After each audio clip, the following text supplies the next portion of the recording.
Napakarami talaga ng namumroblema na mabaho ang kanilang mga paa. Kaya kung mabaho ang paa mo, panoorin mo ang video na to. Lalo na kung estudyante ka or yung mga nagtatrabaho na maghapong nakasapatos. Hindi natin may iwasan na minsan kailangan nating tanggalin yung sapatos natin. Dahil nga maghapon, napawisan na talagang pag tinanggal mo yung sapatos mo, napakabaho ng amoy. Nakakahiya, diba? Kaya kung ako sa inyo, wag nyo nang tiisin ang problema na yan. Kapag naamoy ng maraming tao na mga kaibigan nyo ng karas mo, diba?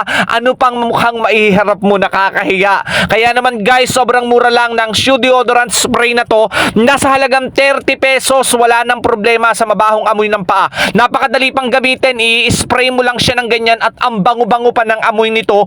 Antibacterial pa. Talaga namang yung mga nagkokos na bakterya na nasa paa mo ay matatanggal nito. Kaya tuwing magsasapatos ka, hindi ka na mahihiya, hindi ka na mamumroblema na ang baho, na amoy bulok na daga ang iyong paa. Eto guys ha, kung gusto mo naman buy one take one sa halagang 60 pesos, may shoe deodorant spray ka na. Sobrang mura lang nito. Ang laki ng matitipid nyo, kaya i-check out mo na.